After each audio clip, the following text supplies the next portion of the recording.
any sort of tie downs or quotas involved with any of my carriers. So my interest lies in what's going to help me sell the most insurance for myself personally, as well as my agents.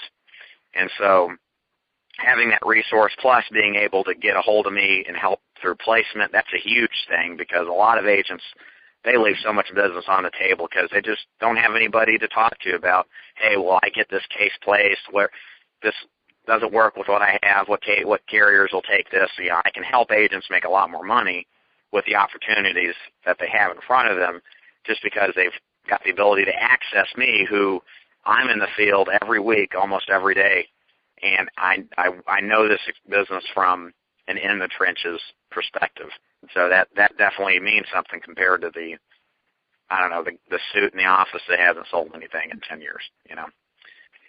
And to answer your last part of the question, where do I see this business in the next 10 years? I think the opportunity in this business is that you've got a fundamental, clearly verifiable trend, and that's old people getting old.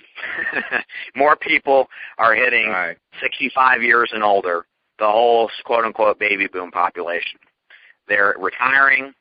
We have life insurance ownership at the lowest point ever, really, in the past 50 or 60 years, namely because most people have been influenced to be cheap with their life insurance ownership and own it through work. And many of these people lose their insurance, or they go disabled and then lose it that way.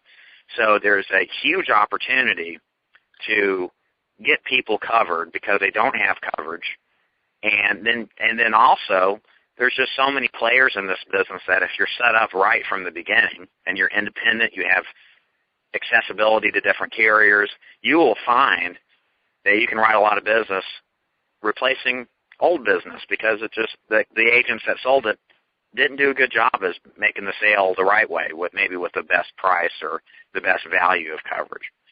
So I think over the next 10 years, the good news is that we'll continue to see more people get old and more people who want and need insurance, because prices for funerals and cremations are going up, and everybody's going to die. So, you know, there's that fundamental element. Now, the bad side of this business is that, again, these benefits and features are obvious to everybody that does the very basic due diligence. And just like I mentioned earlier, the downside is more people are getting involved in this, which affects your response rates on direct mail and really affects every kind of lead generation. So I see an average increase of leads going up over the next 10 years.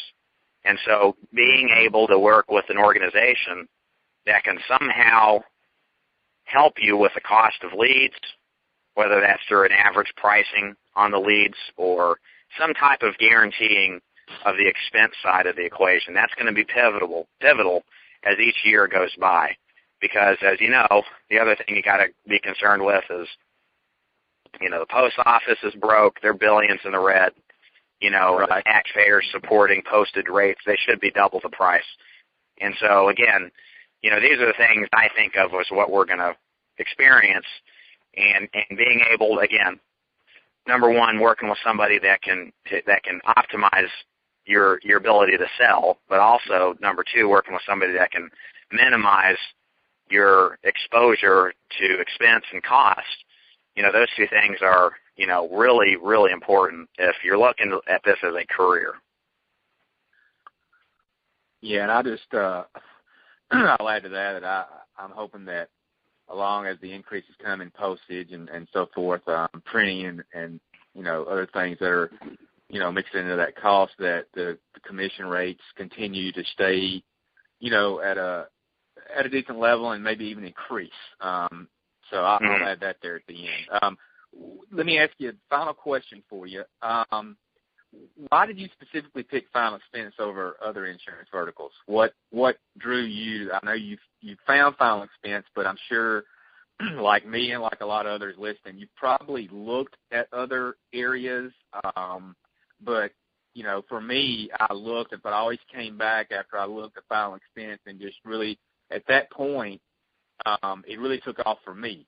So when I really just put my nose to the ground and really said, okay, I'm gonna make this happen. what attracted you to FE over other insurance, categories that are available to us, as licensed producers? Well, with final expense, the first thing is that it's first year commission driven, and so the commission is superior from a first year standpoint relative to car insurance or home insurance or Medicare or health insurance. It's not nearly as affected by government intrusion.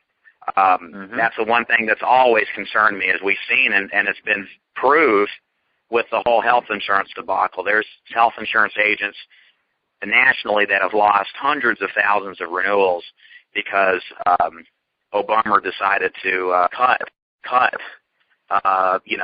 agents out of the picture and reduce commissions and really commoditize the business.